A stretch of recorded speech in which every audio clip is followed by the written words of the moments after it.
Boa tarde. Boa tarde, meus irmãos. Voltei. Tá um calor gostoso, um vento batendo nas árvores. E eu aqui para falar com vocês mais uma vez. Vou voltar a falar de novo. Sobre o catecismo. Por que a Igreja Católica é tão perseguida? A Igreja Católica é tão perseguida porque sim, assim foi também perseguido seu divino fundador. E porque reprova os vícios, combate as paixões e condena todas as injustiças e todos os erros.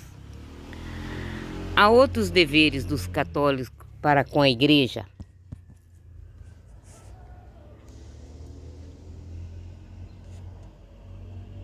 Todo e qualquer cristão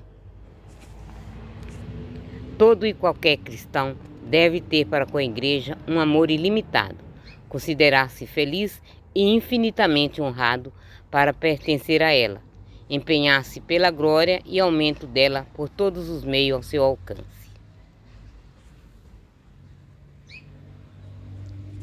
Devemos ter dever sim com a Igreja, devemos honrar a Igreja, empenhar sempre pela glória e aumento dela por todos os meios, enquanto tiver seu alcance, enquanto tiver vida. Da Igreja docente e da Igreja discente. Há alguma distinção entre os membros que compõem a Igreja? Entre os membros que compõem a Igreja, há distinção muito importante, porque há uns que mandam, outros que obedecem, uns que ensinam, outros que são ensinados.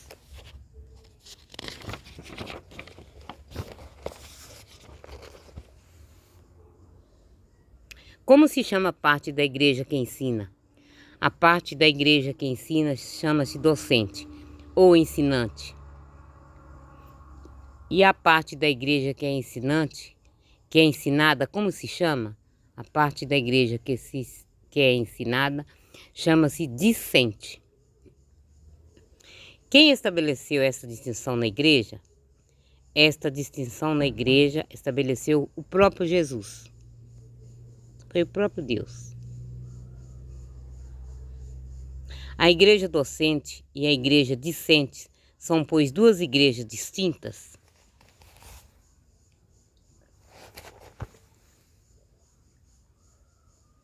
A Igreja docente e a Igreja discente são duas partes distintas, de uma só e mesma Igreja, como no corpo a cabeça é distinta e dos membros, e não obstante, forma com eles um só corpo. Entenderam, meus irmãos? A Igreja docente e a Igreja docente são duas partes distintas de uma só e mesma Igreja. Como no corpo humano a cabeça é distinta dos outros membros, e não obstante, forma com eles um só corpo. De que pessoas se compõe a Igreja docente?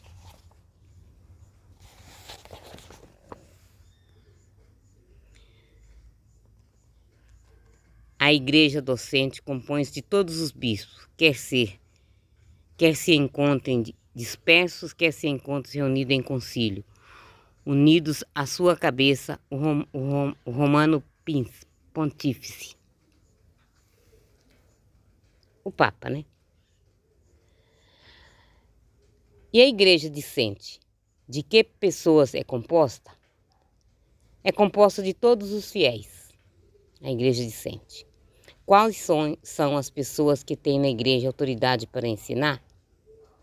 Os que têm na Igreja o poder de ensinar são o Papa, os bispos e, sob a dependência deste, os outros ministros sagrados. Somos obrigados a ouvir a Igreja docente? Sim, sem dúvida. Somos todos obrigados a ouvir a Igreja docente, sob pena de condenação eterna, porque Jesus Cristo disse aos pastores da Igreja, na pessoa dos apóstolos: quem me ouve, me ouve. A mim me ouve. Quem vos ouve, a mim me ouve. E quem vos despreza, a mim me despreza. Além da autoridade de ensinar, é escuro aqui, parece.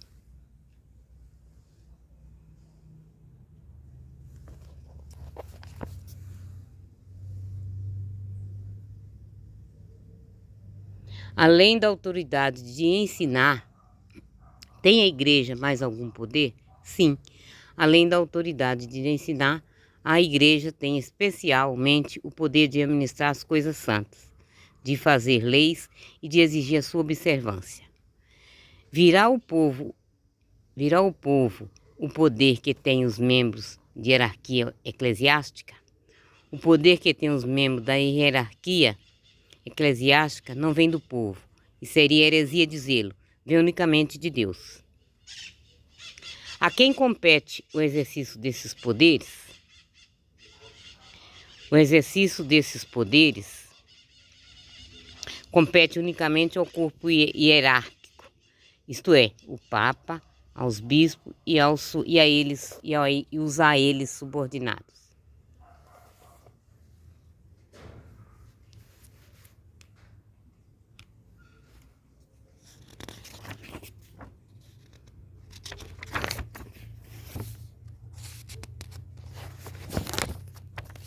Agora eu vou falar um pouquinho para vocês, gente, daqueles que estão fora da igreja. Quem são os que não participam da comunhão dos santos? Aqueles que não participam da comunhão dos santos são, na outra vida, os condenados, e nesta vida, aqueles que não pertencem nem à alma nem ao corpo da igreja.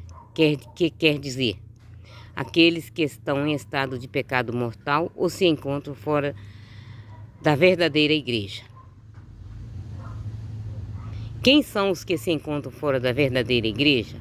Encontram-se fora da verdadeira igreja os infiéis, os judeus, os hereges, os apóstatas, os cismáticos e os excomungados. Quem são os infiéis? Os infiéis são aqueles que não foram batizados e não creem em Jesus, seja porque creem e adoram falsas divindades, como os idólatras, seja porque, embora admitem o único Deus verdadeiro, não creem em Cristo Messias, nem como vindo na pessoa de Jesus Cristo, nem como havendo de vir ainda. Tais são os maometanos.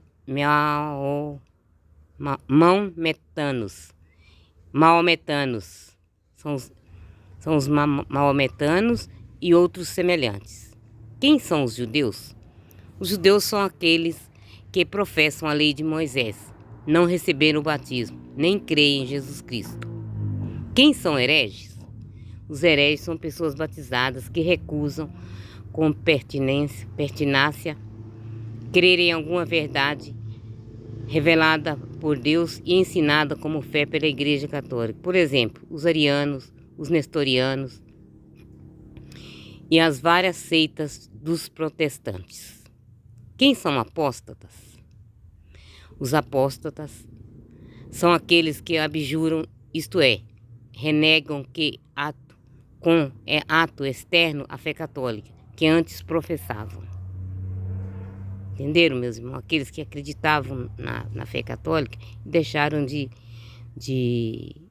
acreditar e são protestantes, professam a nossa fé. Quem são os cismáticos? Os cismáticos são os cristãos que, negando explicitamente dogma algum, se separam voluntariamente da Igreja de Jesus Cristo ou dos legítimos pastores. Quem são os excomungados? Os excomungados são aqueles que, por faltas graves, são fulminados com excomunhão pelo Papa ou pelo Bispo e, portanto, são separados como indignos do corpo da Igreja, a qual espera e deseja a sua conversão. Deve-se temer a excomunhão? Deve-se temer grandemente a excomunhão, porque é o castigo mais grave e mais terrível que a Igreja pode infligir aos seus filhos rebeldes e obstinados. De que bens ficam privados os excomungados? Os excomungados ficam privados das orações públicas, dos sacramentos, das indulgências e excluídos da sepultura eclesiástica. Podemos nos auxiliar de alguma maneira os excomungados? Nós podemos auxiliar de alguma maneira os excomungados e todos os outros que estão fora da verdadeira igreja, como advertências salutares, com orações e boas obras, suplicando a Deus pela sua misericórdia, que pela sua misericórdia lhes conceda a graça de se converter à fé e de entrar na comunhão dos santos.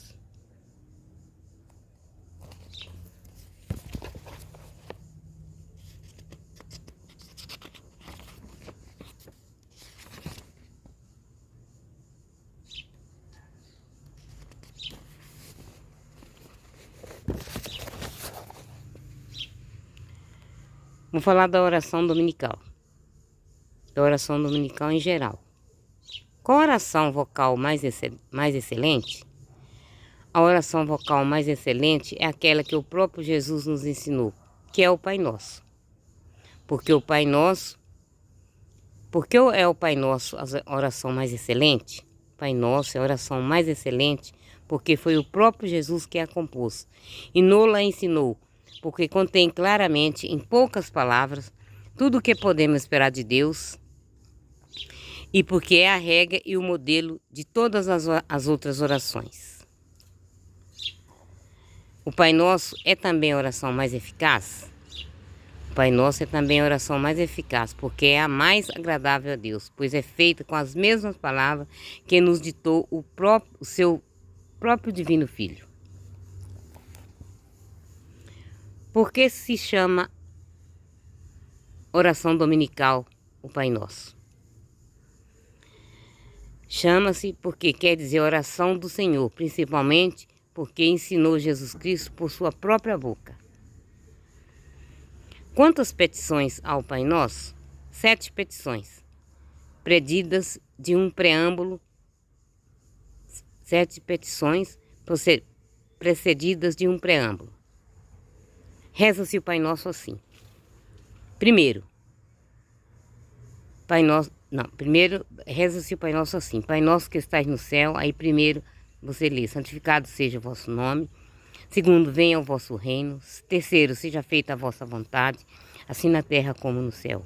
Quarto, o pão nosso de cada dia nos dai hoje. Quinto, perdoai-nos as nossas dívidas, como nós perdoamos aos nossos devedores. Sexto, e não nos deixei cair em tentação. Sétimo, mas livrai-nos do mal. Amém. Por que, invocando a Deus no princípio da oração dominical, chamamos de nosso Pai? No princípio da oração dominical, chamamos a Deus, nosso Pai, para despertar a nossa confiança na sua infinita bondade, uma vez que somos seus filhos. Por que podemos nós dizer que somos filhos de Deus? Somos filhos de Deus primeiro, porque Ele nos criou à sua imagem e nos conserva e governa com a sua providência. Segundo, porque por especial benevolência, Ele nos adotou no batismo como irmãos de Jesus Cristo e co-herdeiros juntamente com Ele da eterna glória. Por que chamamos a Deus Pai Nosso e não Pai Meu? Chamamos a Deus Pai Nosso e não Pai Meu porque todos somos seus filhos e, portanto, devemos considerar-nos e amar-nos todos como irmãos e orarmos uns pelos outros. Estando Deus em toda parte, por que é que lhe dizemos que estais no céu? Deus está em toda parte, mas dizemos, Pai nosso que estais no céu, para elevar os nossos corações ao céu, onde Deus se manifesta na glória de seus filhos. Por que pedimos a Deus na primeira petição, santificado seja o vosso nome? Na primeira petição, santificado seja o vosso nome, pedimos que Deus seja conhecido, amado, honrado e servido por todos os homens e por nós em particular. Que temos em vista ao pedir a Deus que Deus seja conhecido, amado e servido por todos os homens? Tendo em vista pedir que os infiéis cheguem ao conhecimento do verdadeiro Deus, que os hereges reconhecem seus erros, que os cismáticos voltem à unidade da igreja, que os pecadores se corrijam e que os justos sejam perseverantes no bem. Porque, em primeiro lugar, pedimos que seja santificado seja o nome de Deus? Em primeiro lugar, pedimos que seja santificado o nome de Deus, porque devemos prezar mais a glória de Deus do que todos os nossos bens e vantagens. De que maneira podemos nós promover a glória de Deus? Podemos nós promover a glória de Deus com oração, o bom exemplo, e dirigindo para Ele todos os nossos pensamentos, afetos e ações.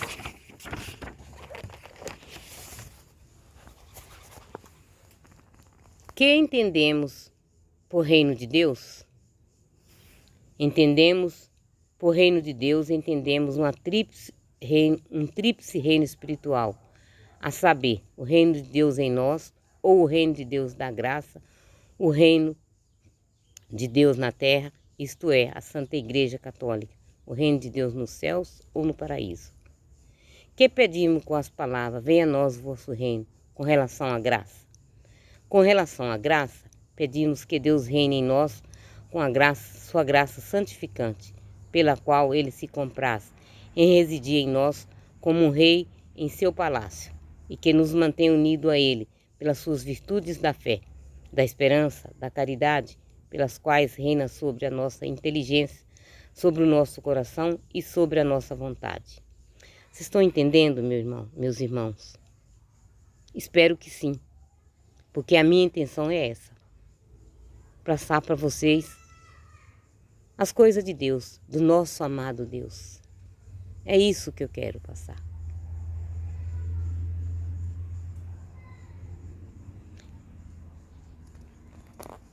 Que pedimos com a palavra, venha a nós o vosso reino, com relação à glória? Com relação à glória, pedimos que possamos um dia ser admitidos no santo paraíso, para o qual fomos criados e onde seremos plenamente felizes. Oh, glória! Que pedimos na terceira petição, seja feita a vossa vontade, assim na terra como no céu? Pedimos na terceira petição, que seja feita a vossa vontade, assim na terra como no céu. Pedimos a graça de fazer em todas as coisas a vontade de Deus, obedecendo aos seus santos mandamentos, tão prontamente como os anjos e os santos lhe obedecem no céu. Pedimos, além disso, a graça de corresponder às inspirações divinas e de viver resignados à vontade de Deus, quando Ele nos manda uma tribulação. Nos necessário cumprir a vontade de Deus? Sim, é tão necessário cumprir a vontade de Deus como nos é necessário conseguir a salvação eterna. Porque Jesus Cristo disse que só entrará no reino dos céus quem tiver feito a vontade do seu Pai.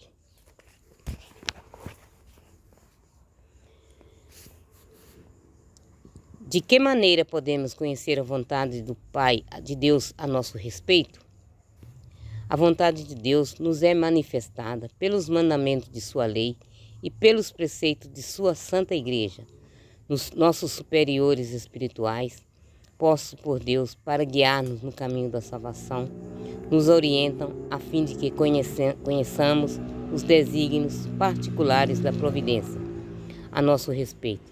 Desígnios que se podem manifestar em divinas inspirações ou nas circunstâncias em que o Senhor nos tenha colocado. Devemos sempre reconhecer a vontade de Deus nas prosperidades ou adversidades da vida. Tanto nas prosperidades como nas adversidades da vida presente, devemos reconhecer sempre a vontade de Deus, o qual tudo dispõe ou permite para o nosso bem. Quer dizer que Deus nos revela a sua vontade pelos sinais dos tempos? Não.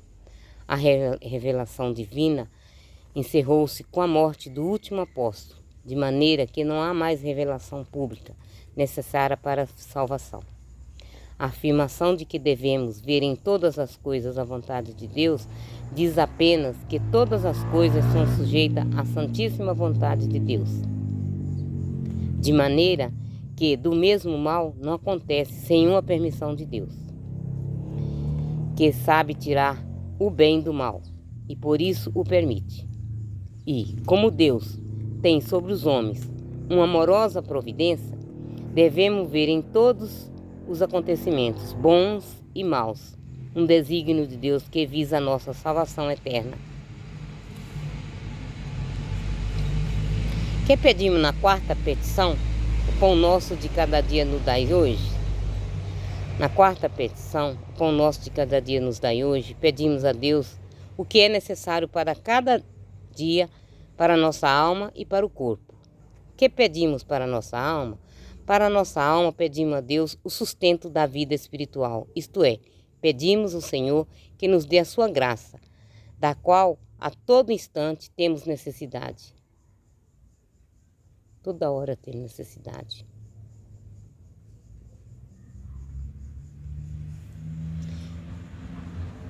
Como se sustenta a vida da nossa alma? A vida da nossa alma sustenta especialmente com o alimento da palavra divina e com o seu santíssimo sacramento do altar. Você sabe que é a comunhão, né, gente?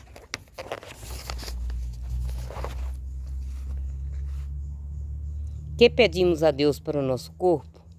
Para o nosso corpo pedimos o que é necessário para o sustento da vida temporal. Enquanto a gente estiver aqui na terra, a gente pede a Ele que mantenha a nossa fé. Por que dizemos o pão nosso nos dai hoje e não dai-nos hoje o pão?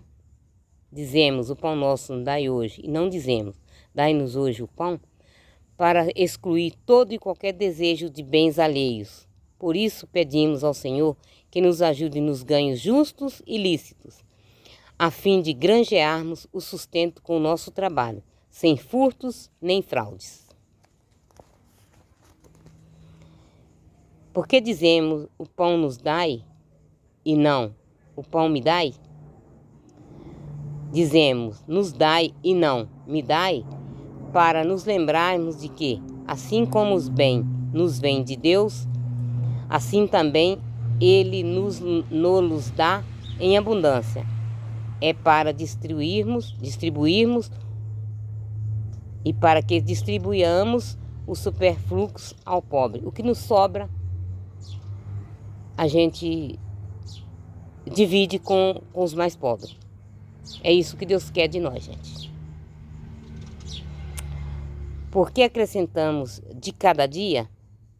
Acrescentamos de cada dia porque devemos desejar o que nos é necessário para a vida, e não a fartura de alimentos e dos bens da terra.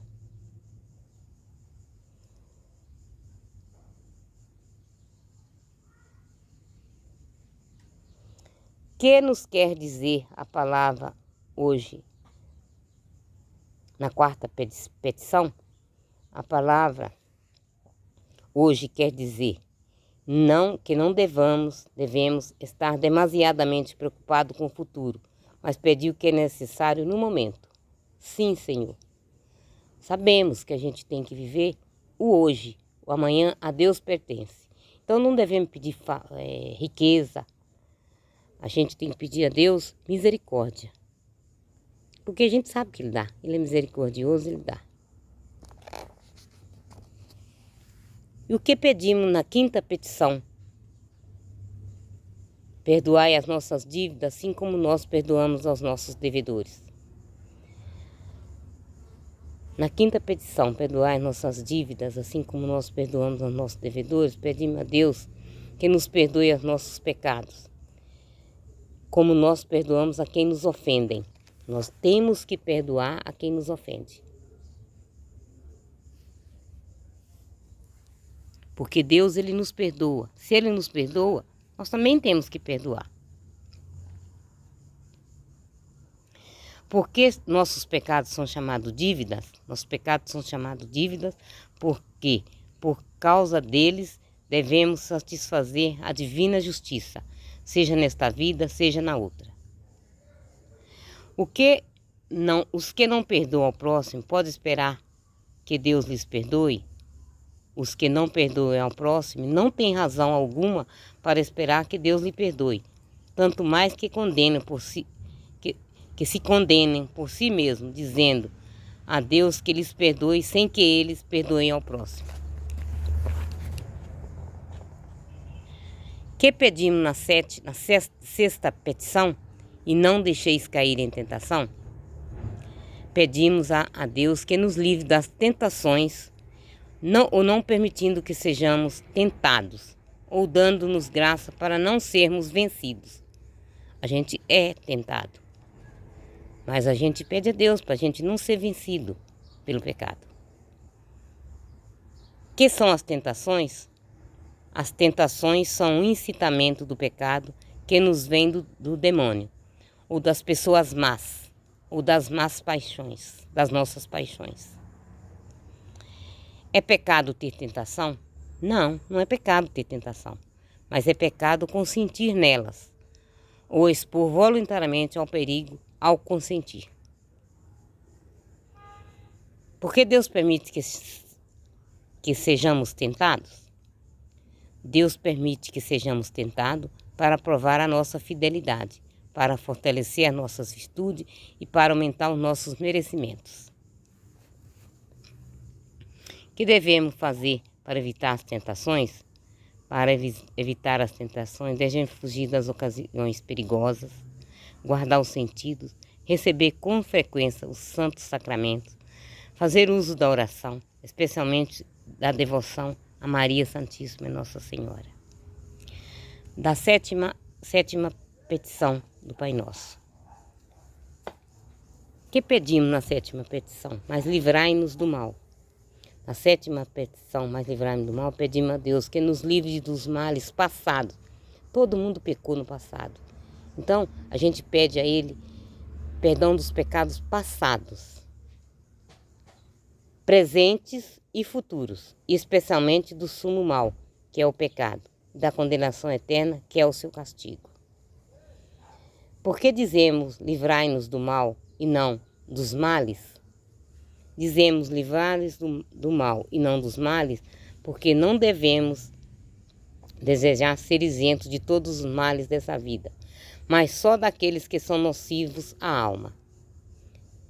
E por isso lhe pedimos a libertação do mal em geral, isto é, de tudo aquilo que Deus vê que para nós é mal. Deus sabe tudo que é mal para nós. A gente pensa que não sabe, a gente pensa que não é mal, mas Deus sabe.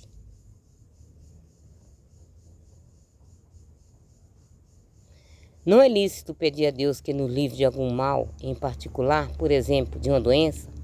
Sim, claro que é lícito. Se você está doente, você pede a Deus que te livre dessa doença. Mas sempre, só que a gente tem que pedir, mas que seja feita a vontade do Pai. Seja feita a vontade de Deus, que pode, no entanto, ordenar aquela tribulação para proveito de nossa alma.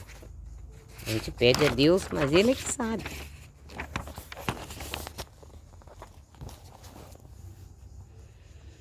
Para que nos servem as tribulações que Deus nos manda? As tribulações que Deus nos envia nos são úteis para fazermos penitência das nossas culpas, para provar nossas virtudes e, sobretudo, para levar-nos à imitação de Jesus Cristo, nossa cabeça, ao qual é justo que nos confortemos nos sofrimentos, se quisermos ter parte da sua glória. O que quer dizer amém no fim do Pai Nosso?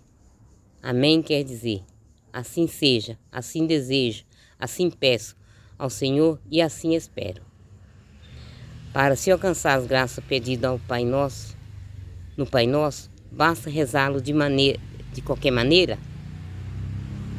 Para se alcançar as graças pedidas do Pai Nosso, é necessário rezá-lo sem precipitação, com atenção e acompanhá-lo com o coração. Quando devemos rezar o Pai Nosso? Devemos rezar o Pai Nosso todos os dias, porque todos os dias temos necessidade do auxílio de Deus. Amém, irmãos? Vou parar por aqui, porque já tomei muito tempo de vocês. Vão descansar e amanhã eu volto. Amém? Sejam todos abençoados por meu Pai, por nosso Pai. Todos os meus irmãos sejam abençoados por nosso Pai. Deus seja louvado.